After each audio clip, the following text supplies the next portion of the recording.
Welcome to today's event from Oslo to Khan Yunis, Religionizing the Israeli-Palestinian Conflict, a talk by Dr. Alon Burstein.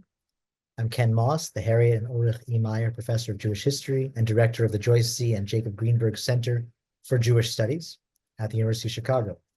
Over the past catastrophic 16 months, the Greenberg Center has worked to bring to the University of Chicago and to our public scholars in the social sciences who combine deep and broad knowledge with rigorous analytical scholarship to speak to the October 7th Hamas attack, Israel's responses, the Gaza war, the histories embedded in the crisis, and the effects and implications for Jewish and Palestinian inhabitants of the region and for Israeli society. Previous speakers in this series have included Ofer Ashkenazi, Lena Dalesha, Aryeh Dubnov, Lev Greenberg, Susanna Heschel, Eva Iluz, Nadim Karkabi, Menachem Klein, Eli Lederhendler, Dalia Scheinlin, Shana Weiss, and Rayev Zreik, among others. And I note that recordings of the previous events can be viewed on the Greenberg Center's YouTube channel, accessible from our website. Further events in this series are upcoming. Dr. Limor Yehuda will be coming next week, Dr. Jeff Levin in April, so please keep an eye out and please rejoin us for those. I also take this opportunity to note that this series is, of course, only part of Greenberg Center programming. We also have a rich program this year, as every year, of lectures and events related to many other facets of the Jewish experience, both present and past. Among the events coming up, Dr. Guy Miron on the German Jewish experience of space and time in Nazi Germany in the 1930s, Dr. Sam Kasov on Rochel Auerbach's Holocaust-era writings, and a conversation with the Israeli writer Adi Sorek. With that, I turn to our esteemed guest, Dr. Alon Burstein. Dr. Burstein is a visiting assistant professor and an Israel Institute fellow in the Department of Political Science at Tufts University. His research analyzes social mobilization, terrorism, and grassroots political violence, with a particular focus on the Israeli-Palestinian conflict.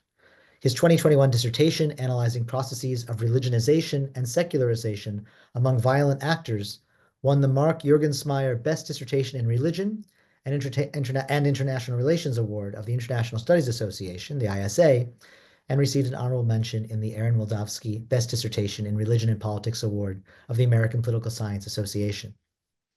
Recent projects of Dr. Burstein's include an analysis of the relationship between types of Israeli repression and violent Palestinian mobilization, the impacts of Israel's democratic backsliding on the Israeli-Palestinian conflict, and a larger project analyzing the origins of the Israel-Hamas war. Dr. Burstein also has an active YouTube channel offering analyses of the situation right now with a focus on the ongoing war in Gaza. A person well equipped to help us think with the tools of political science about what I think we've spent a lot of time thinking about and trying to learn about in these last months and years. And with that, I turn this over to you, Dr. Burstein. Thank you. Thank you, Kenneth. Thank you for having me. I've looked at a lot of the videos in this series, and they are very impressive, if not very depressing. And with that, I am going to share my screen. And someone give me just a signal to let me know if it's being shared properly, because me and technology often don't go together. Can Mike just... Yes, good. Thank you. If any of my students are involved, they know my technology doesn't work well. So in thinking about how to... see, the chair is not working here. And thinking about how to discuss the Israel-Hamas war. Ken and I were talking a little bit, I'm giving a little bit of background about how to address the topic. I've given many talks about the war by and large. Usually when I do give talks about the war, this is, sorry. This is the list of things that I go through in trying to understand the complexities of the Israel-Hamas war. As Ken said, I have an active YouTube channel. Right before going into the talk, I looked at it. Over the last 2 years, it has 25,000 hours that people have viewed. I'm not saying that to brag. I'm saying that to say this is how complex that war is and all of the different facets that are involved in it.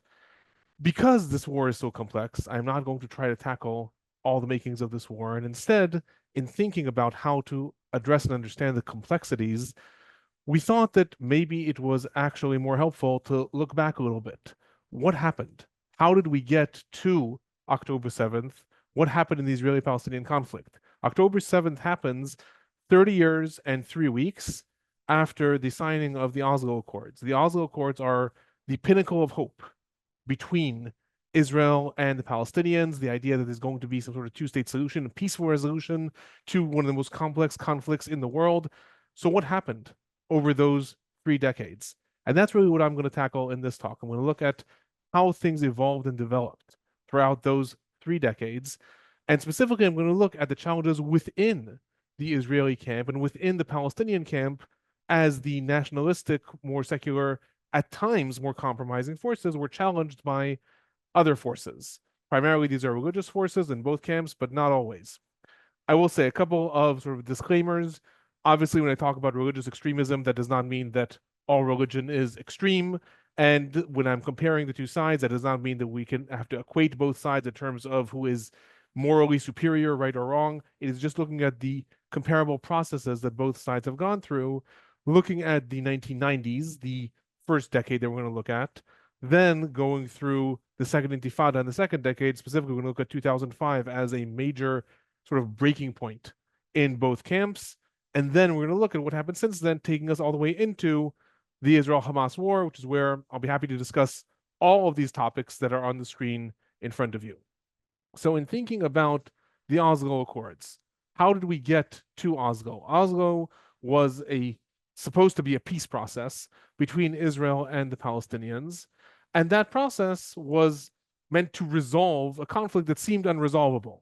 So what happened? How did we even get to a point where the sides were going to possibly make peace? Really what happened was evolution of the main actors on both sides. Within the Palestinian camp, the Palestine Liberation Organization, the PLO, which had been Israel's arch enemy, headed by Yasser Arafat since 1968, established in 1964. This was an organization that existed outside of Israel-Palestine and had declared the destruction of Israel as the main goal in order to bring about a Palestinian state. That organization underwent a lot of changes. One of the most significant ones happened in 1974 when the movement decided strategically that it was going to adopt what was called its 10-point program and was going to accept partial resolution of the conflict, possibly attaining certain territory. It's controversial whether then the aim was to use that to destroy the rest of Israel or not. That changed over time, but that started in 1974. And over time, that continued to evolve, bringing the movement to the point that it was willing to sit down and negotiate with its archenemy. In turn, in Israel, there was also an evolution that happened from Israel undergoing an ethnic conflict with the Palestinians and various prime ministers declaring there are no Palestinian people. The country underwent changes. Much of that change had to do with the first Palestinian Intifada. That had to do with the uprising that happened within the occupied Palestinian territories, the West Bank and the Gaza Strip, from 1987-88 until 1992-93, which really convinced Israel that there was no way to continue to ignore the problem and ignore the existence of the Palestinians. In 1992, the Labour Party is elected in Israel. Yitzhak Rabin becomes the prime minister. And he also promised to try to bring the Palestinian issue to some sort of resolution.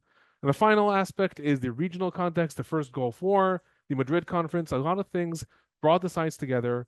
And in 1993, the arch enemies from both sides, Yitzhak Rabin and Yasser Arafat, shake hands with Bill Clinton. I will say, if you watch that video, Bill Clinton kind of pushing them together, but they do shake hands, exchange letters of mutual recognition, and declare the Declaration of Principles, in which both sides essentially promise to try to resolve the situation between them, the conflict, in a peaceful manner. That launched a process. It launched a process that was going to take then 5 years. I say 1994 to 2000, but really didn't kick off until 1995, which was a series of agreements. It was a series of agreements between Israel and the Palestine Liberation Organization, the PLO, on how there's going to be a transition from conflict to some sort of peaceful resolution. The first major agreement between the sides was in 1994, economic agreements and initial territorial treaties.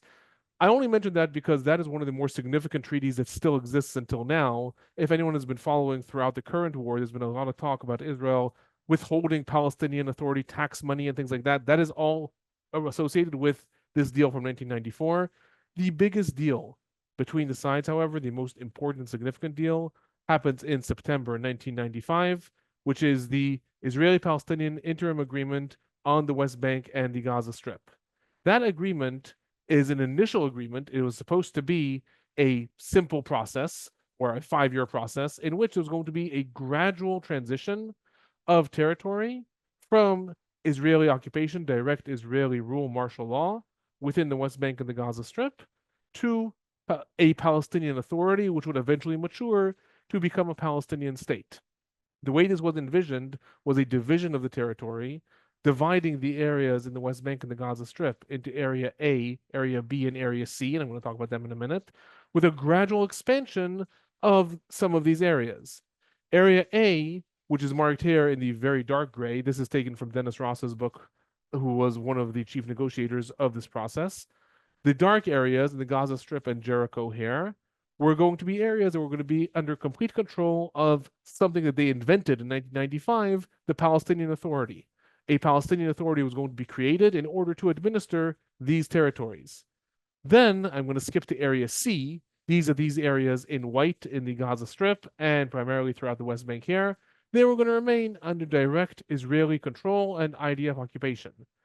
Area B, these sort of brighter gray areas here, were going to be areas that were going to be mixed control.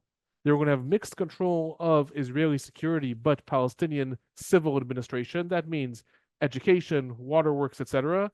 All this was supposed to be a process of building trust. Build trust between the sides. The 1995 agreement said we're going to start a 5-year process. A 5-year process that had an expiration date. The expiration date was going to be the end of September 2000, in which the sides are going to gradually make more and more agreements. Israel is going to see that it can trust the Palestinians, the Palestinian Authority. Palestinian Authority is going to see that it can trust Israel. Gradually, there'll be an expansion of areas A and B at the expense of Area C, culminating in some sort of final status agreement. The initial agreement in 1995 did not say culminating in a Palestinian state. It did say that there will be some sort of culmination in final status agreements.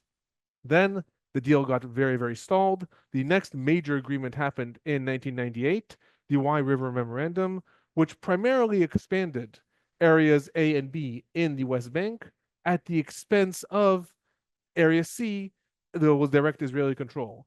The reason that I take time and show this map is because this map, the division right here that I'm highlighting with my mouse of the West Bank, is still the division of power in the West Bank today. This is the last time, 1998, that there was any agreement between Israel and the Palestinians, and areas A, B, and C, as they were agreed upon in 1998, are still the divisions in the West Bank. The administration in the West Bank is still roughly 60% Area C in direct IDF control, and then the rest of it is areas B and areas A, with a lot of disagreements between the sides over jurisdiction regarding security, regarding a lot of different things. The important thing to take away from this time period is that the leaderships on both sides, even though they were highly mistrusting of each other, and in 1996 specifically, Benjamin Netanyahu was elected to be Prime Minister of Israel for the first time, and he was highly mistrusting of Yasser Arafat and of this process, nonetheless, the sides did continue to negotiate in order to possibly bring about some sort of resolution. Meanwhile, during that time, between 1994 and 2000, there were also other actors within both the Israeli side and the Palestinian side who saw these agreements as heresy, saw them as dangerous to their cause, saw them as betraying their mission. The main actors, the extremists on both sides, the Israeli and the Palestinian side. In the Palestinian side, the extremists were much more, quote unquote, organized. There was two main organizations. The most important one, the one that called itself the Islamic Resistance Movement, or in Arabic, Harkat al-Muqawama al-Islamiyya, which forms the acronym Hamas.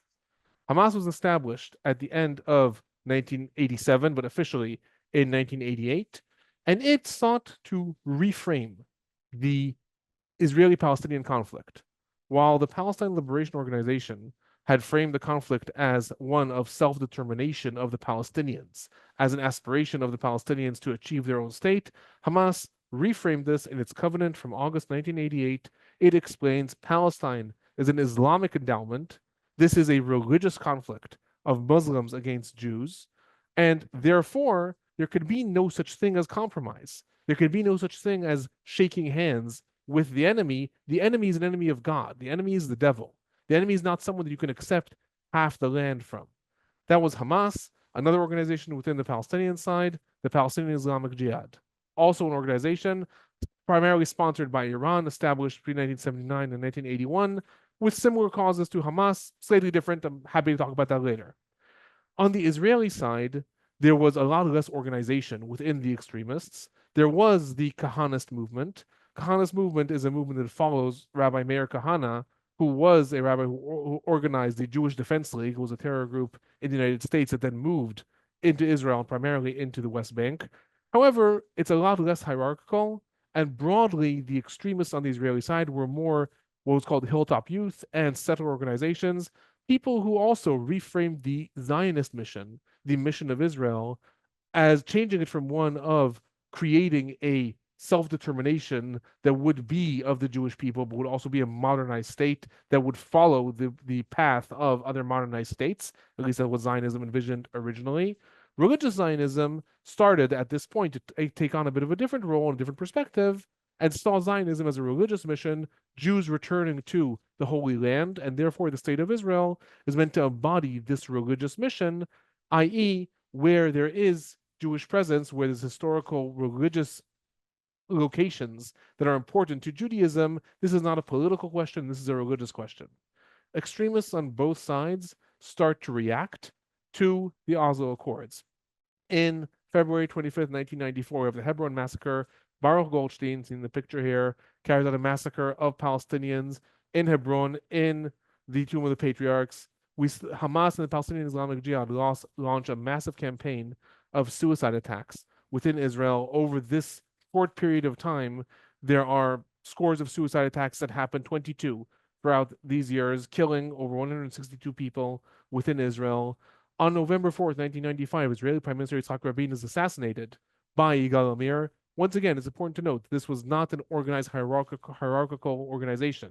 There was no one who sent Yigal Amir specifically. However, it was based upon this idea of extremists responding to the Oslo Accords.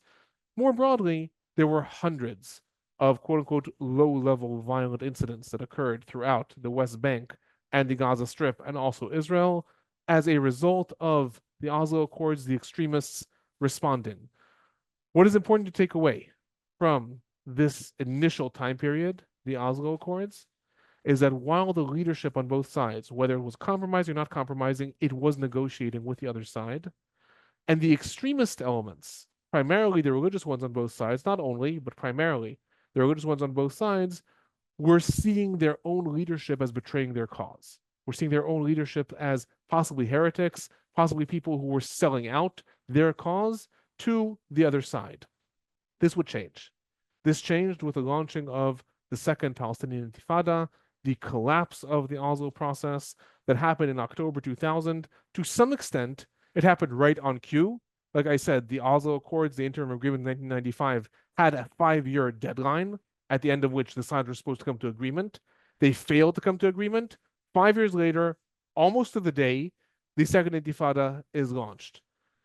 In the Second Intifada, there was a complete reshaping of the Israeli-Palestinian conflict. First, unlike the first Palestinian Intifada, there was a massive rise in these violent cycles. There were scores of suicide attacks that were carried out by Hamas, Palestinian Islamic Jihad, and this time also by some of the secular organizations, the more extreme radical organizations from within the Palestinian side, Fatah, the Tanzim, and other organizations such as that. In turn, Israel's responses were far more warlike. Instead of like the first Intifada, where it was much more repressive style of cat and mouse and trying to actually arrest people, here the responses were much more targeted assassinations, airstrikes, and things like that. What happened during this time period in terms of the violent cycle between the sides is that, unlike during the Oslo Accords and during the first decade that we're talking about, the 1990s, during the first half of the second decade, from 2000 to 2005, the extremist, quote-unquote, religious side saw that its leadership was all of a sudden aligned with it. The leadership was not part of the extremist religious side. Within Israel, I'm going to talk about the political side in a minute. Within Israel, Ariel Sharon is elected prime minister in 2001. Within the Palestinian Authority, Yasser Arafat was still the leader, but all of a sudden, these leaders are not negotiating. They are trying to launch violent campaigns to destroy the other side. So all of a sudden, we had a convergence. All of a sudden, we had the sides coming together, the quote-unquote religious extremist side seeing that its own leadership, even if it is not religious, even if it is nationalistic, is actually agreeing with it on the need to go to war and destroy the other side. The main violent events that sort of were important in history were the Park Hotel suicide attack of March 27th, 2002, because it would lead Israel to launch what was called Operation Defensive Shield, which was a massive operation that the IDF launched in the West Bank. To some extent, March of 2002 marks the end, the death of the Oslo peace process, because for the first time, Israel completely violated areas A and B, retook all of the Palestinian towns, Jericho, Ramallah, Nablus, Jenin, all the towns in the West Bank, and completely decimated and destroyed the Hamas infrastructure in those towns, the Fatah infrastructure in those towns. It really hunted down and arrested hundreds, if not thousands, of people in order to quell the terrorism that was emanating from those towns. What is extremely important is that Operation Defensive Shield, while it was very, very successful in achieving a decline in terrorism that was emanating from the West Bank, it was not carried out in the Gaza Strip for a lot of different reasons. But what's important to take away is that during this time, in terms of the violent cycles, the Park Hotel and Operation Defensive Shield happened in the West Bank and did not happen in the Gaza Strip. In terms of the political developments that happened during the Second Intifada, one of the important things that happened is that the opponents of the peace process were greatly strengthened. Again, Ariel Sharon, albeit a secular leader, however, known to be very, very hawkish, was elected in 2001. And Hamas also was given a lot of leeway by the Palestinian Authority in order to rebuild itself, in order to sort of come out of the shadows. And both sides saw a strengthening of more extremist views. At the same time, we saw a weakening of, in the Palestinian side, the Palestinian Authority. This happened by and large because its position was unclear. It was an authority that was supposed to exist only for 5 years until October 2000, but continued to exist. But its position and its role, because it was supposed to be a peacemaker, but no peace was being made, was somewhat in question. There were also other specific incidents that happened. The Karine A was a ship that was sent by Iran to the Palestinian Authority carrying massive amounts of weaponry. This is this picture that I have here that was caught by Israel, and this made the Palestinian Authority look very bad. In addition, the Arab Peace Initiative with the Beirut Declaration of February 2002 really sidelined the Palestinian Authority. At this time, the Palestinian Authority was getting weaker and weaker. At the same time, in Israel, the peace camp, so to speak, the advocates of a dovish approach and coming to resolution with the Palestinians was also insanely weakened during this time as a result of the ongoing cycles of violence. Then, in 2004, the leader of the Palestine Liberation Organization and chairman of Palestinian Authority, Yasser Arafat, dies. A lot of conspiracy theories about how he died and why he died. Not getting into them. Fact is, he died. And on January 9th, 2005, Mahmoud Abbas, sometimes known as Abu Mazen, is elected the PA chairman in January of 2005. In 2005, we then have the two big events that would be watershed events for either side and really caused almost like the ground shaking for the more extremist religious actors on both sides. The first, these bullets I will say should be reversed. The first happened in February of 2005 in the Sharm el-Sheikh summit. There's a picture here where the chairman of the Palestinian Authority, Mahmoud Abbas, declares an end to the Second Intifada. Mahmoud Abbas had always been against Palestinian violence, not because he's a big Zionist, but because he always said Palestinian violence will lead to more Palestinian death than it will to Israeli death and will not bring about the achievement of Palestinian dreams. I will say as an anecdote, he has said that since 1988. And he declares an end to the Second Intifada. For Hamas, this is not only absolute heresy, it's a breaking of the dream. After there was that initial sort of perception that the Palestinian Authority was heresy, that it was signing agreements with Israel, finally in 2000, all sides of the Palestinian side agreed, all actors agreed that they are going to attack Israel and destroy Israel, and that's going to be their main achievement. All of a sudden, once again, there's a stab in the back, and the leader of the Palestinian Authority comes and shakes hands with, again, God's enemy, the mortal enemy, and declares an end to the Second Intifada. Similarly, in 2003, Ariel Sharon, despite the fact that he was elected as the leader of the Likud and that he was known as one of the more hawkish figures within Israel, in 2003, he starts to declare that there is no future in the stalemate between Israel and the Palestinians, and that Israel has to undergo a process of disengagement. Israel has to depart from the Palestinians, and what he sets his sights on are the settlements that existed in the Gaza Strip and a few settlements that were isolated in the West Bank. By 2004, it is declared that Israel is going to completely evacuate all of its settlements from the Gaza Strip and from the northern parts of the West Bank. This is seen equally within the Israeli side, the Israeli hawkish religious side, as equal heresy. Here is Ariel Sharon, the father of the settlement project. Ariel Sharon, who was elected to be the hawkish leader who was against the Oslo Accords, equally saying that the settlement project is going to be withdrawn for political reasons.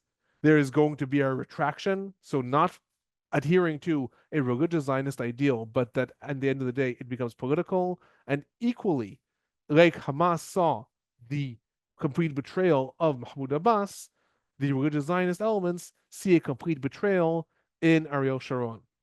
This would launch, somewhat ironically, similar processes in both sides.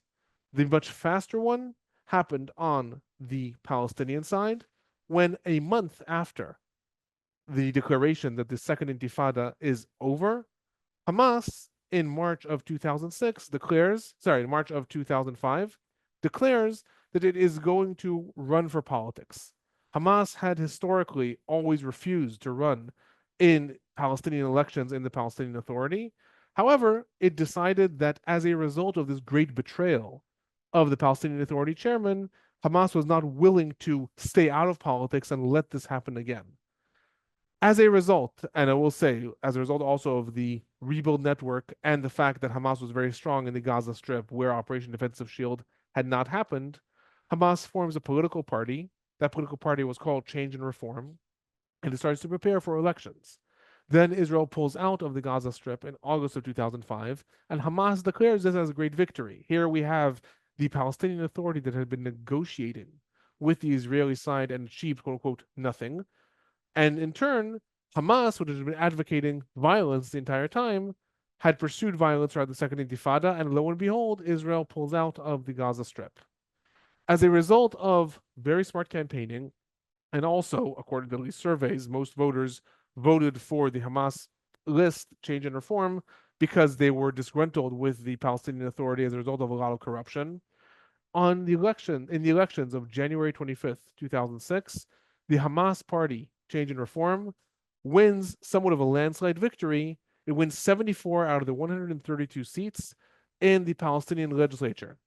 I will say as an anecdote that it's important to note that Hamas did not actually win by that much of a majority. In fact, it got 42.9% of the popular vote, and Fatah, its main rival, got 39.8% of the popular vote, so the difference of 3% in the vote. But as a result of the way the electoral body was built up, Hamas ended up with a lot more seats in parliament. It ended up with 56% of the seats, as opposed to Fatah, which ended up with 33% of the seats. This started a bit of a stalemate within the Palestinian Authority because Hamas is now elected to be the prime minister. This is a picture of Ismail Haniyeh as he was the prime minister, as far as he was the head of the Change and Reform list, so therefore the prime minister from Hamas. However, the Palestinian Authority only exists as a result of deals and agreements with Israel.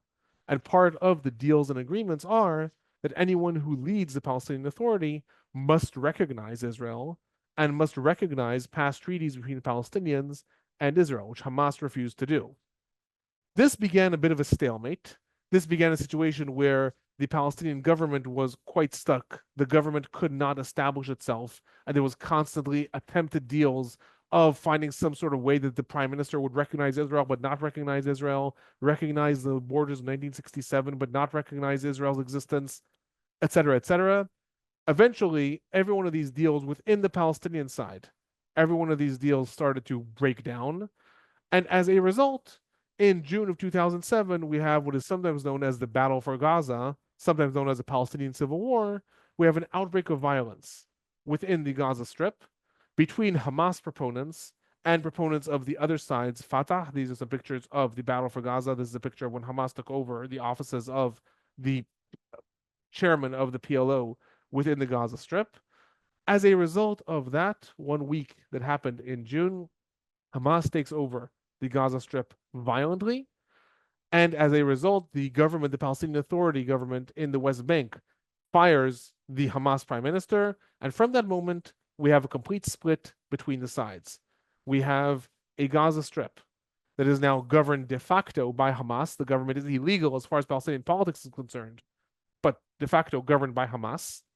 And we have in the West Bank, the Palestinian Authority, which sets up now its own government that still has this mishmash of areas A, B, and C, headed by Palestinian Authority Chairman Mahmoud Abbas and a series of different prime ministers that he appoints. Starting in 2007, we have that split. And as a result, Hamas is allowed to sort of flourish in the Gaza Strip and start to gain strength. That is the process that happened on the Palestinian side. The process on the Israeli side, in terms of the reaction to 2005, the disengagement, and the religious side and how it felt in response, was much longer. It took a lot more time. One thing that's important to note in the initial conditions, like I said, starting in 2007, we have this split between the Gaza Strip and the West Bank. And as a result, we have distinct cycles of violence and distinct cycles of negotiations. I put these two pictures here deliberately to show the distinction. On the one hand, in 2007, we have attempted negotiations between Israeli Prime Minister Olmert and Palestinian Authority Chairman Mahmoud Abbas that here are meeting in the Annapolis conference. At the same time, we have repeated cycles of violence. This is a picture of rockets being fired from the Gaza Strip and Iron Dome trying to intercept them. This is not the current war. This is some stuff that happened throughout this entire time. So we started to have a distinction between the West Bank and the Gaza Strip.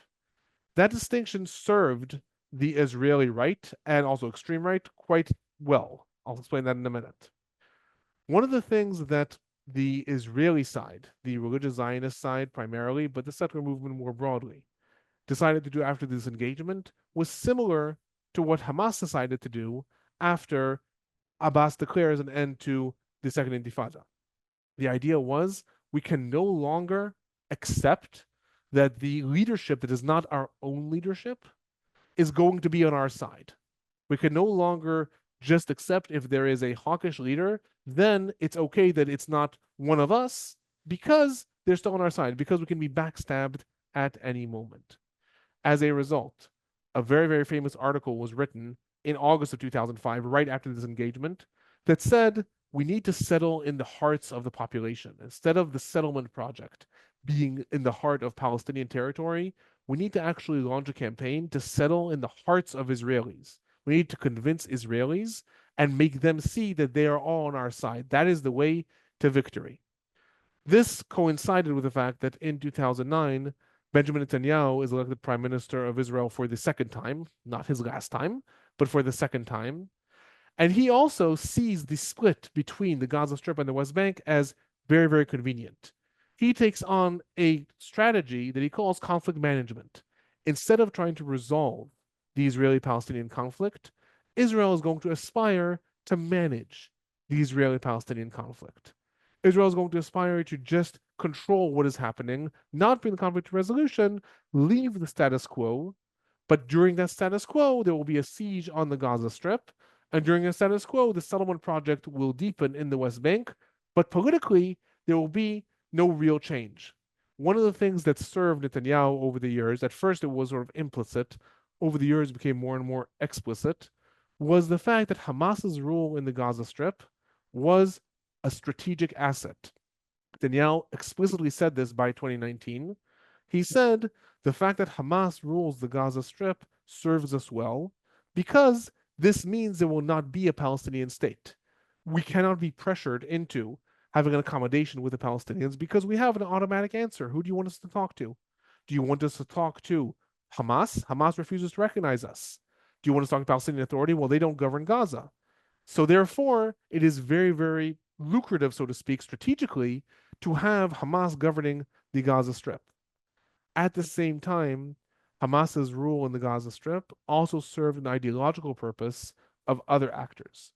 Those other actors are those from within the religious Zionist movement that started to point to the fact that the Palestinian side, Hamas, is referencing the conflict as religious. We see that while many different actors within Israel are saying at that time that possibly there can be some sort of resolution with the Palestinians view the conflict as religious. Therefore, we also should understand the conflict is religious. One of the biggest architects of this vision was Naftali Bennett, who sort of revamped the religious Zionist party and renamed it the Jewish Home, and was very, very successful in marketing this as a new way to understand the conflict with regards to the Palestinians. Where it took off even further was with people who, one of them is currently in cabinet, one of them is formerly in cabinet, Bezalel Smotrich and Itamar Ben-Gvir, who by 2017 are becoming more and more important political figures, and they are completely reshaping the way the conflict should be understood. Bezalel Smotrich, the leader of a party that called itself Religious Zionism, articulated in 2016, he is often quoted as saying, if anyone wants to not have a Palestinian state, if you want the Israeli vision of not having a Palestinian state to exist, then you have to realize that Hamas is an asset and that the Palestinian Authority is a burden. Because again, there was this idea that with Hamas there, then this feeds into our narrative of the conflict as well. Bezalel Smotrich published in 2017 his own plan and vision. It's called the Decisive Victory Plan. And that was, again, similar to Hamas's ultimate destruction of Israel. He has a vision of the ultimate destruction of the Palestinian cause, Israel taking over the West Bank. He does not talk about the Gaza Strip there as much, but taking over the West Bank, annexing it to Israel, and all Palestinians either being forcibly exiled or having to leave through one mechanism or another. All these things contributed to a similar trend within Israel, as we saw within the Palestinian side, of moving further right and further right. In Israel, again, it took on a little bit of a different tone because of the democratic nature of the country. However, the process was relatively comparable and similar. Another thing that happened that cannot be overlooked is simple contextual factors within the Israeli case. Chief among them is the indictments against Israeli Prime Minister Netanyahu. The indictment started in 2019. He is now on trial. But as a result of that, his political allies and his maneuverability shrank more and more and more over the years, such that by the elections of 2022, Netanyahu's coalition wins a majority. I will say again, like in the Palestinian case, the majority, the popular vote was actually not that large, the majority that the current government won. However, because of the allocation of seats, it came out to much larger than it actually was in the popular vote. As a result of that, Netanyahu is entirely beholden to this new vision of the religious Zionism, and therefore they got that much stronger. All this history takes us up to October 6th, 2023, which then I now bring us back to taking this sort of eagle-eye view and historical view on the war. On October 7th, 2023, the array of actors are Israel in the middle, so to speak. We have the map up here. Israel in the middle, that is governed by a coalition headed by someone who's not necessarily affiliated with religious Zionism, but the religious Zionist forces that have reshaped the way the conflict is understood are very, very strong, and understand the conflict as, to some extent, a zero-sum game against the Palestinians, stopping the existence of a Palestinian state. In turn, on the Palestinian side, we have the Gaza Strip over here that is governed by Hamas, an organization that has as its flagship idea the destruction of Israel and a completely religious view of the conflict. And in the West Bank, we have a very, very weakened Palestinian Authority that on the one hand is advocating a negotiated settlement with Israel, on the other hand is very, very unpopular and has no real grip on what's happening on the ground. It directly governs roughly 20% of the area of the West Bank. It partially governs another 20%, total of 40% of the area in the West Bank, and that is it. That is all the actual say they have on what happens on the ground. Again, I'm happy to talk about the hostage situation, the fighting in the Gaza Strip, humanitarian situation, what happened. What I'm focusing more is the politics that led us to the situation. I've been asked many times, what did Hamas want to achieve on October 7th? They did not probably think they were going to achieve the destruction of Israel. So what was the aim? They must have foreseen what was going to happen. What was the aim? So I will say that there's some questions if they could foresee what was going to happen, because Hamas's plans for October 7th actually were very different than what ended up happening, largely as a result of the collapse of the IDF surrounding the Gaza Strip. However, if we look at it from this historic point of view, look at this from this long game of the last 30 years, Hamas on October 7th were not hoping to achieve the quote-unquote total victory against Israel. They're not hoping for Israel's destruction. This was seen as simply one more link in the chain. Hamas launched a campaign of suicide attacks in the 1990s against the Oslo Accords, and a similar question was asked. What do they hope to achieve? They know they're not going to kill all Israelis. What do they hope to achieve? But they managed. They managed to disrupt the peace process. They managed to get the Palestinian leadership to swing more towards their side. As a more religious organization, they take a much longer view of the conflict. October 7th itself was not meant to be the last strike in the destruction of Israel. It was meant to be one more step, positioning Hamas even stronger, possibly take over the West Bank. Again, I'm happy to talk about that in the question period, but that is broadly what their aim at least was and how they viewed October 7th. In turn, we also have to understand Israel's war aims and what it wants to achieve in light of this history.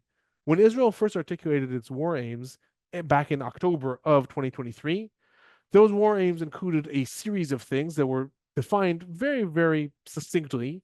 Among others, they were overthrowing the Hamas government and destroying Hamas's military capabilities, removing the threat of terrorism from Gaza, the utmost effort to resolve the hostage situation, and protecting the country's borders and citizens. Very importantly, there was no vision for what was going to be the future of the Gaza Strip. There's no vision for, and therefore there will be some sort of different arrangement in the Gaza Strip. That was left very, very vague. The reason that was left very, very vague is because within Israel's government, there are opposing sides. The majority of the different parties in government are advocating a much more expansionist idea of Israel. That's why we've heard ministers in cabinet talking about Israel reestablishing settlements in the Gaza Strip. We have had what was known as the General's Plan, different plans within Israel to completely take over northern Gaza, expel all Palestinians from that area, and then in the future, others have taken it to possibly set up settlements there. In turn, Israeli Prime Minister knew that this wouldn't fly, certainly with the Biden administration, and so the war aims were left deliberately vague. What's also important to note, though, is that these war aims have changed over time. And among others, the last change was actually done just over a month ago in January of 2005 in order to appease Bezalel Smotrich and make him not resign from the government as a result of the current truce and hostage deal. Israel updated its war aims. Those war aims of the war that is supposed to be about Israel and Hamas are now much more expansive. They include investing a lot in the West Bank, securing the settlement activities in the West Bank, crushing the Palestinian terrorism and violent activities in the West Bank, and ensuring that IDF personnel exists within Palestinian towns. All kinds of things that, again, have to only be understood within this broader context of the trajectory that the sides have undergone. Finally, we have the Palestinian Authority. A lot of people have been talking about the Palestinian Authority as a possible actor that is going to come in to the Gaza Strip, that is going to be some sort of governing mechanism. The Palestinian Authority is, to some extent, I'll say understandably, very weary of the fact that up until now, every time it has tried to come to some sort of negotiated agreement with Israel, I'm just going to say that agreement has failed. I'm saying that because you can blame the Palestinian side, you can blame the Israeli side. The truth is, you should blame both sides. But the fact is that the agreements have failed. And so the Palestinian Authority has said it's not going to take over the Gaza Strip and have, again, what happened in Oslo, some sort of long-term, at some point will be a state idea that doesn't really go anywhere. So they have said they'll take over the Gaza Strip if this is part of establishing a Palestinian state, which forces in Israel have said they're not going to accept. And I'll say also, Hamas has also said that they're not going to accept because Hamas also doesn't want to see the vision of the Palestinian Authority coming up in the Gaza Strip. With that, I know that was a lot of information. I know I didn't actually touch upon what happened in the war itself, and I'm very, very happy to talk about that. I'm going to end by putting my email here if anyone has questions about anything I said, and this is a link to my YouTube channel where I update every couple of days different updates on what's happening in the war or analyses or things like that. I'm going to give my voice a rest for a moment and turn it back over to Ken to see if there are questions or what people would like to elaborate on. So thank you, Alon. Let me see, make sure that I'm back on Zoom. Okay. I'll turn to the audience to remind you. I'm going to open the chat, and please drop your questions into the chat, and I will relay them to Dr. Burstein. And while we wait for the audience to think a bit about which of the many, many questions that I'm sure you have you'd like to present to our speaker, I'll take the opportunity to ask a few questions of my own. I mean, the historian in me is keen to know more about how you understand the religionization process. That is to say, you focused in this talk. You're better able to characterize your methodology than I am, but on moments in which there's some sort of reorganization of the balance of powers, sort of abstractly understood in both these political societies, and junctures at which religious forces that presumably have their own organic, internal, let's call it sort of socio-cultural characteristics, both act sort of roughly speaking in the same ways, right? To figure out how to capture leadership of national movements in conflict. So I guess on the one hand, I'd like to hear more about, both how you think about religionization and whether, as a political scientist, actually you think it's all that useful to dig down into the specifics. Does it matter, for instance, how Orthodox and religious Zionist theology works as distinct from the particular version of Islam of Hamas, or in some ways, is that really not that useful for you as a political scientist, because what's really at stake is that they basically operate the same way in the political sphere? So that's one kind of question. But other question is, you've given us 50 minutes for thinking about where we're at, and so many other things have happened in the interim, right? I mean, what seems like the successful war against Hezbollah on Israel's part, a new situation on the part of, it seems, on the part of Iran's capacity to exert whatever influence it wishes to exert, the Trump administration, and the fire hose of things coming from it and various actors within it, from Witkoff, who seems to be running something like a traditional diplomatic project, to President of the United States deciding that we can, cherish Gaza as a seaside resort, and people scratching their heads as to whether that's a kind of brilliant negotiating tactic or an invitation to ethnic cleansing, or both, or, so I don't even know where to begin, but I guess I'd also like to invite you to continue blithely forward and maybe tell us a little bit more about how you see, I suppose, the US, Iran, the new structure of the situation in light of the Trump demarche, etc. Thank you. Nothing an academic likes more than saying, just tell us more. So I'll dive into that. But again, I'm really inviting everyone, if you have any questions about what's going on in the war or what I said, feel free. I'll start from the question about religionization and the religionization processes. When thinking about how a conflict is carried out, there's sort of a big distinction in the literature. I mean, I come from the field that studies terrorism and political violence. There's a big distinction in those that think rhetoric doesn't matter. At the end of the day, right, bin Laden is saying what he's saying, but he really wants power. The IRA is saying what they're saying, they really want power, or people are really motivated from their psychological traumas or whatever it is, that rhetoric is just rhetoric. And then there's another side that says, no, rhetoric matters. Rhetoric matters because people end up believing what they say. And Others say whether they believe it or not, they're sort of beholden to it. If you're a leader and you say we're religiously committed to this, you have a problem then saying actually not, doesn't matter. God was wrong. So there's controversy or I'll say disagreement in the literature about that.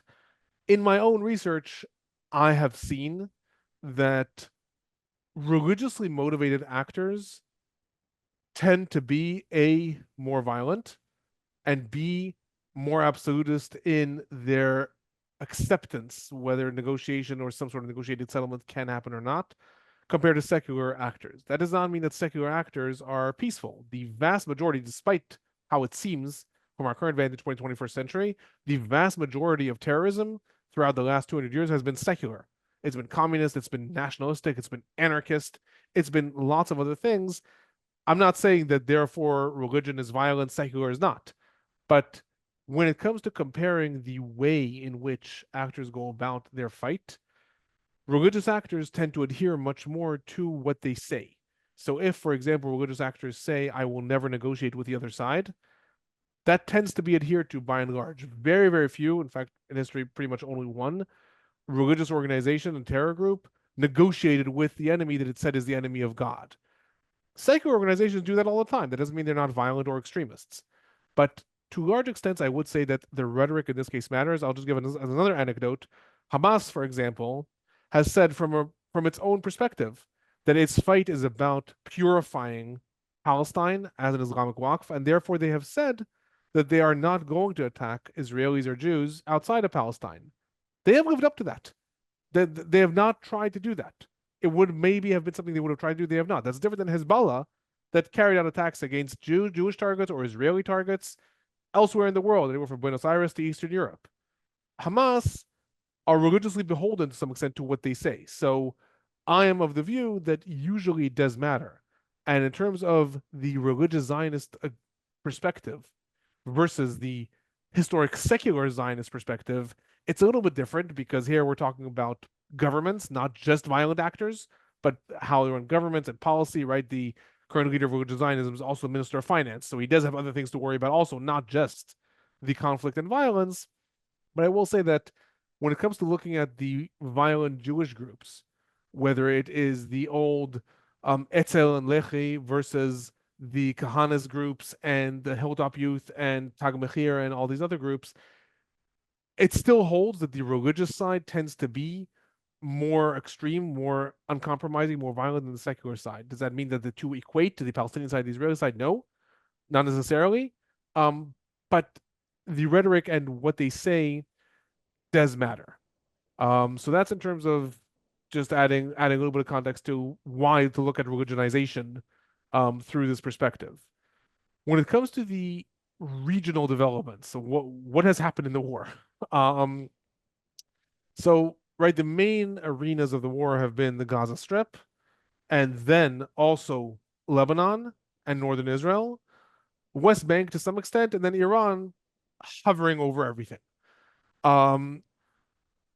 In Lebanon, the decisive victory that Israel is looking for, that Netanyahu keeps on saying is going to happen against Hamas, to some extent happened much more against Hezbollah.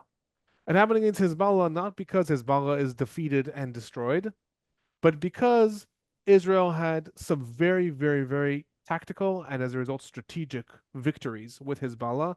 But most importantly, because Israel was able to then come to an agreement with the Lebanese government. That is the main difference between the way Israel is fighting Hamas and Israel's fight against Hezbollah. Israel fought Hezbollah. That meant attacks in Lebanon. That meant the famous beeper attack, pager attack, and then the walkie-talkie attack, the assassination of Hassan Nasrallah, possibly one of the biggest things that happened in the war, the assassination of Hassan Nasrallah. But ultimately, in history, it is extremely difficult, again, happened only once in history, that a terror group was completely destroyed solely by repression. That doesn't usually happen because Hezbollah had, for example, 150,000 missiles and rockets. All it takes is one person to fire one of those and the group is not done. So you have to either kill anyone who has anything to do with Hezbollah, and that's hundreds of thousands of people, or the group is still alive. But where groups do actually end up subsiding is usually when there is, from within their own population, some sort of government, some sort of competing actor that ends up quelling them. And that's what happened here, a combination of repression against Hezbollah. Hezbollah was beaten very badly. And then you have an agreement with the Lebanese government. The Lebanese government is doing a lot. The Lebanese military has deployed in southern Lebanon. The Lebanese government, for the first time, when it outlined its now new mission statement, coalition agreements, did not give any recognition of Hezbollah for the first time since 2000. Did not say that Hezbollah has the right to resist Israel, said that the Lebanese army is the only one that has the right to defend Lebanon. All these things are, just much larger extent, total victory, because Hezbollah has lost its position within Lebanon. And with the fall of the Assad regime, it's also lost a big ally in the Middle East, which is also associated with the war. Iran's position also, to some extent, weakened as a result of these things. I don't think Iran has been weakened as much as has been made out. But in turn, with Hamas in the Gaza Strip, we have not seen that process. Hamas in the Gaza Strip had, before the war, there were a lot of different estimates, but most estimates say between 25,000 and 30,000 fighting units. According to Israeli estimates, between 14,000 and 17,000 of Hamas's fighters were killed in the war. And according to Israeli intelligence estimates and United States intelligence estimates, Hamas has now managed to recruit another 10,000 to 13,000 fighters.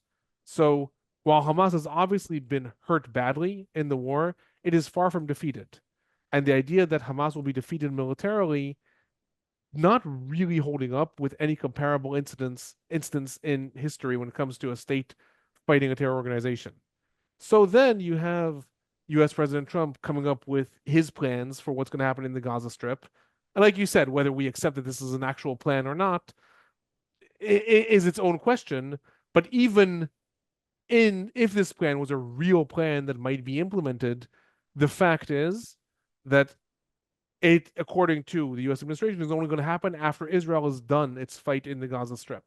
So the stalemate with what's going to happen in Gaza remains until Israel or some other entity comes in and sets up a different government in the Gaza Strip. Hamas is going to be the only one that is going to govern the territory. As a result, there's going to be no agreement with anyone else about Hamas disarming, and no one else to enforce it. As a result, we're unfortunately going to be caught in this same cycle, because it's very different than the situation in Lebanon. I don't know if I addressed your question about regional developments, but that's, just some more things that I'll add.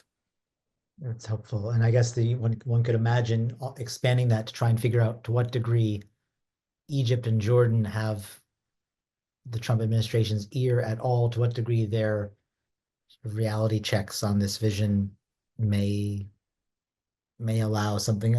I'll let you decide if you want to answer that. I'll note that in the meantime, one of our listeners asks if you could speak more about, I think, returning to your sort of causal historical account, speak more about where Israel's withdrawal, Sharon's withdrawal, she means, from the Gaza Strip fits into the process of getting us to this point.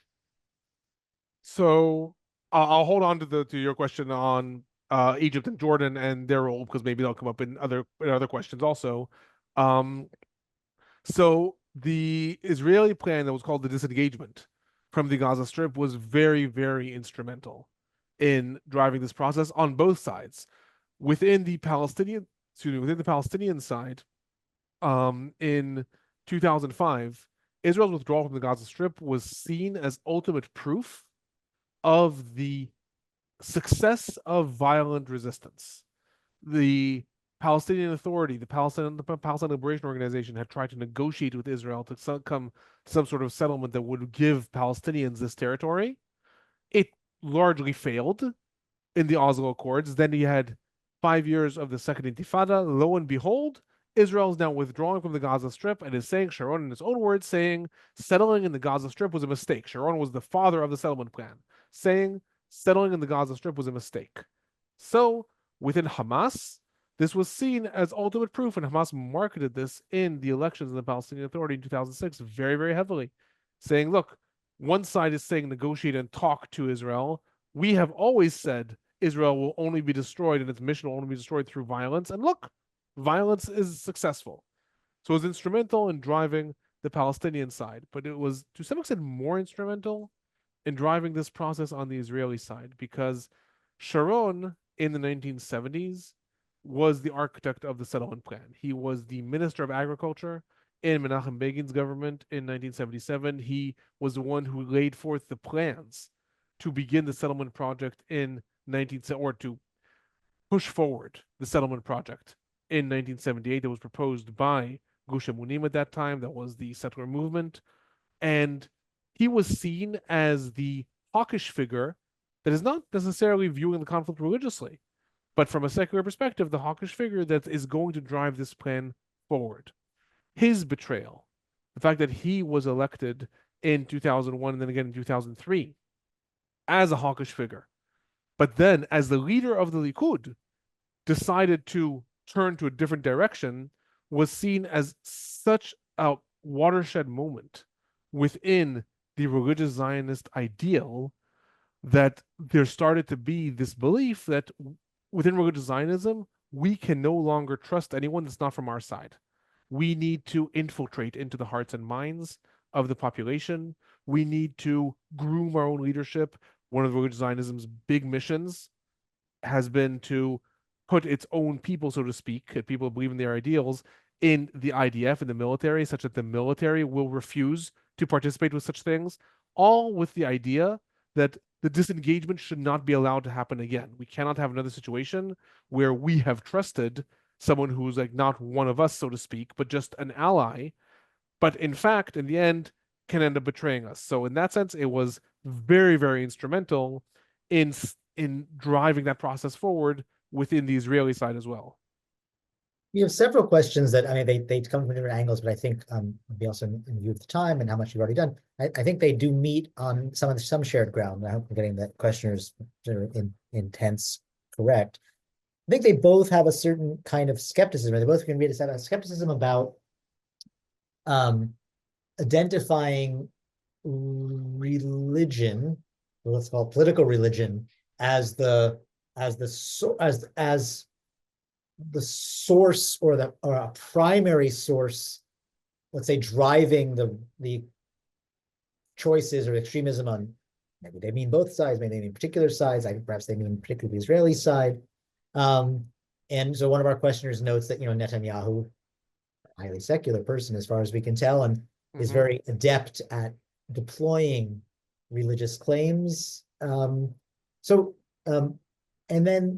another questioner raises the question of how you would think about other kinds of determinants of the policies that seem to be driving both sides, in particular the hawkish or extreme or violent or however you want them, and certain dominant elements on both sides. So I guess maybe it's an invitation to you to help us understand a little more fully how you understand religion as a potent shaping causal factor, unpack that a little bit. And then I suppose it's also, I'm sure you know very well, certainly in the kind of Israeli academy, and I think this is in the American academy, there is a kind of there's a tradition of trying to point to the ways in which secularism itself has functioned essentially as a religion, if by religion we mean something that incites belief that is not subject to refutation and sense, and it's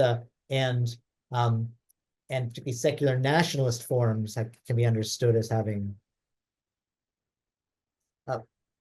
provoked forms of unwillingness to compromise, intolerance, and other commitments that produce violence, right? That's a kind of, even Mamdani or whatever. So, I mean, I guess in that space, which I think you probably know pretty well, maybe you'll tell us more about what kind of weight you think religion really has in all of this. What does the term stand in for analytically for you? Phenomenologically, is it a phenomenological term? Is it a way of thinking about revealed preferences? I don't know what, and then how does that relate to more critical ways of thinking about secularism, maybe particularly secular Zionism or secular nationalisms? So it's important to note that, like, when I say that, there's a religionization of the mission, so to speak, within Israel, that is not to say that all actors are religious. Certainly not all soldiers are religious. Not all people in government are religious. It is important to note that among Netanyahu's government, Netanyahu is the prime minister.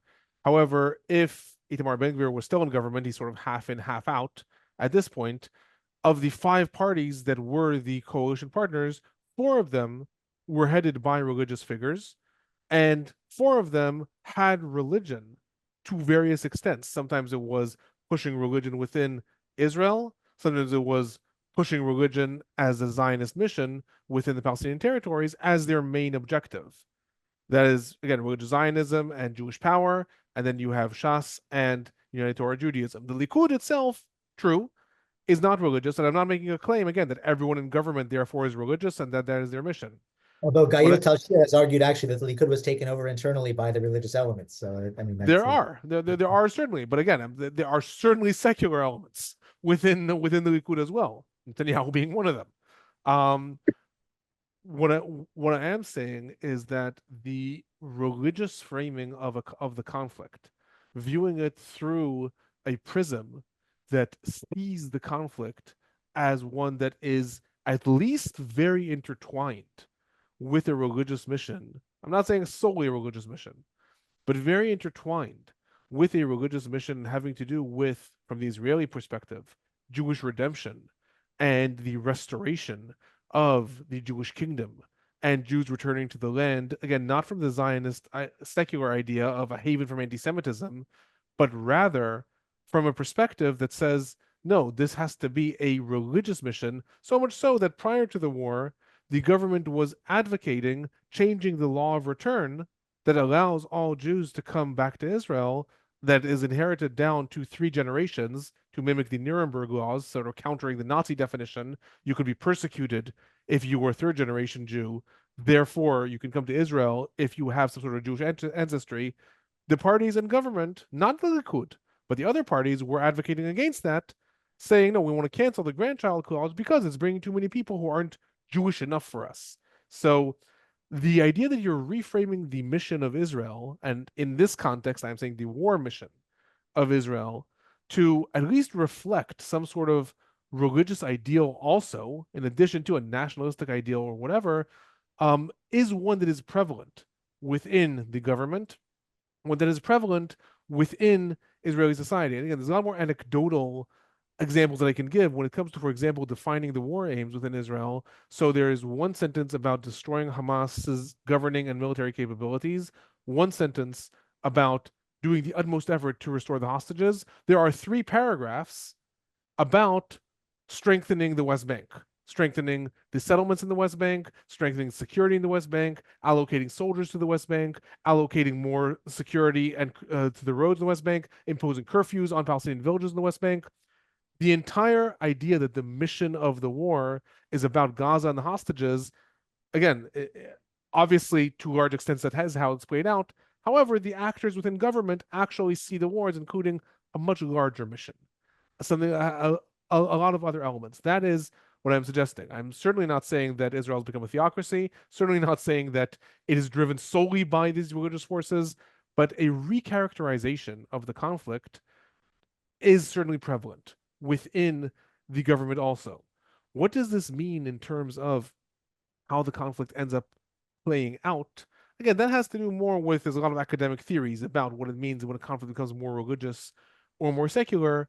I will say again, in relation to the idea that, well, secular ideals like nationalism or racism or lots of other ideals have certainly been motivators for violence, is unequivocally true. Most terrorism in history has been secular. However, of the larger comparison between secular actors that are violent and religious actors that are violent, secular actors that are violent have also been known to actually come to resolution and compromise. This includes anything from elements within the Zionist organization, the Palestine Liberation Organization, the PLO, that went into the Oslo Accords, the IRA, the FARC in Colombia, many, many more examples of organizations that committed horrendous acts. Again, there's no claim that secular organizations, secular violence is not gruesome and brutal. Committed horrendous acts in the name of this nationalistic ideal or racist ideal or ethnic ideal or whatever. However, there is still a perception by and large within secular actors that it's legitimate. You have the mandate to come to some sort of compromise. Does that mean that they always do? Absolutely not. Does that mean that they will be inclined to do so at the expense of losing some of their constituency that's more hardlined? Absolutely not. But it's theoretically within their mandate, which is very different than religious organizations, which once they say it's a religious mission to carry out A, B, and C, it is a lot more difficult to say, but I'm willing to accept half of that. But I'm willing to sit down and negotiate with someone who I have said is a heretic on this land. But you know what? I'm willing to shake their hands. That has just happened far more rarely within the different contexts. So when we see that within the Palestinian side and within the Israeli side, there's been a rise in the dominance, not a complete takeover, but a rise in the dominance of religious visions with regard to the conflict, I think that has to be taken into consideration when we evaluate, okay, so what's going to happen next in the Gaza Strip? Where is it going to be? Why is it that right now, today, in fact, during this talk, there has been the release of several more of the return of the bodies of hostages in the Gaza Strip. And in turn, Israel and the Palestinian side, I'll say Hamas, it depends who we're negotiating with, are supposed to talk about phase 2. And the terms that Israel has imposed, the third term is that the Palestinian Authority not be allowed to govern the Gaza Strip. Israel has said destruction of Hamas, exiling Hamas leadership, but also the Palestinian Authority not be allowed to return. Why is that one of Israel's death before terms? I would argue because of the stronger elements within Israel's government saying, because God forbid this may lead us to some sort of compromise, and we don't want that. And that has to do with his influence. Okay, we have a question that in some ways, I suppose, like kind of hiding behind it is some of the same kind of concerns with how, let's say, religious sensibility is and isn't determining policy decisions, but that's maybe a little bit too much of an interpretation.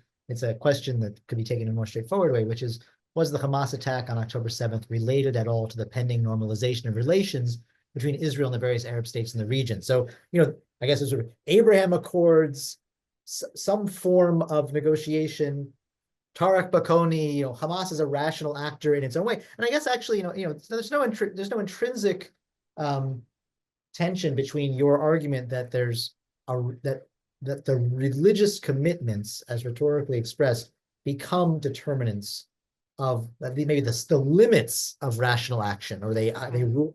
But maybe you could say, well, Hamas is it's an organization that's trying to get whatever it can get, what the maximal thing it can get for its view of the Palestinian cause. It uses violence to do so.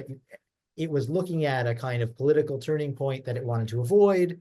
It was stuck in this administration role, whatever, and so it did what an organization with its set of commitments would do. And so, you as a poli-sci person, isn't that sort of, I don't know, just a different rational actor? How is it different?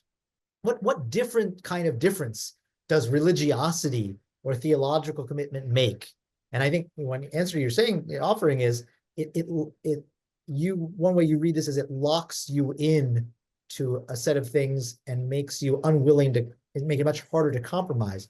To which I would add a sort of second question, which comes back to some of our earlier questioners' interest in sort of pushing you to think, I suppose, to ask if there's a place to think more flexibly about what it means to deal with religious actors. And that's something like, you and I both know, and you know better than I do, that there are resources both in Islam and Judaism to find a workaround. I mean, what do I know at Islam, but like, the Hudna idea or something, right? And then in Judaism, you could invoke, pikuach nefesh. Pikuach nefesh, yeah. You can always say one could always say, the rabbis could always say that the need to save lives is such an overwhelming mitzvah commandment that you can make all kinds of compromises. It just turns out they're not saying that anymore the way they were in the 90s, right? So I guess, what does it avail us to think in terms of religion as structuring the choices people make differently than secularism? If on the one hand we can say, religion also it still seems that there's some decision makers making decisions and weighing various factors. And we could also say, well, there's nothing stopping the religious of whatever religion it is from finding some workaround. So is it really, what does it mean to say, when does religion lock you in? Is it a question of affect? Is it a question of a particular line of theology that, rules out compromise, etc.? So I'll try to group that into two broad answers. I'll answer about Hamas on October 7th, second. And in terms of, again, the idea of religion and rational calculations, and or, finding loopholes in order to justify A, B, and C. So broadly in my analysis, I mean, my dissertation was a comparison of Hamas and the PLO. Like broadly in what I have looked at, specifically when it comes to Hamas, but more broadly in looking at religious actors. And again, what's important to hear is violent actors, because again, this is not a claim that if you are religious, I'm not saying this personally if anyone's religious here, I'm saying also for organizations, churches, mosques, synagogues, it's not that if you are religious, therefore you are 100% in this line. But if you are religious and carrying out violence in the name of religion, then usually you've undergone a process where religion has become interpreted for you as a way of sanctioning, and importantly, different than secular actors, not only sanctioning, but requiring that you carry out certain acts of violence. Because very often religion is not enough to say it sanctions. Like you said, in the text, certainly of the monotheistic religions, you find a lot of authorization to use violence. You also find a lot of requirement not to use violence. If you are in the position where religion already authorizes you and drives you towards using violent actions, usually you've gone down a path where you're not listening to the Hudna or Pikuach Nefesh ideals, and instead you're accepting these other ideals. Now, there are circumstances, and Hamas has an example. Hamas, one of the ways that it lulled Israel into its false sense of security was in constantly saying it's accepting the Hudna idea. It's accepting since 2021, some would say even 2019. Hamas was working to convince Israel, we're accepting Hudna, we'll accept an indefinite ceasefire, we're not going to attack you anymore. We'll keep on saying that because we have to say that. But in fact, we are accepting that we'd rather just be the rational choice of stay in power and govern the Gaza Strip, continue to accumulate wealth, etc., etc. October 7th is the answer to that. October 7th is the answer to that too. But ultimately, and this again happens time and again with different religious organizations, ultimately, once you have committed yourself to the cause, the bounds of rationality that you are going to operate within usually limit you to the point that you can push what you're willing to accept in terms of some sort of negotiated settlement, possibly laying down arms, et cetera, you can push and play with. You're unlikely to lay down arms entirely. You're unlikely to come to some sort of ultimate agreement or peace treaty with the other side.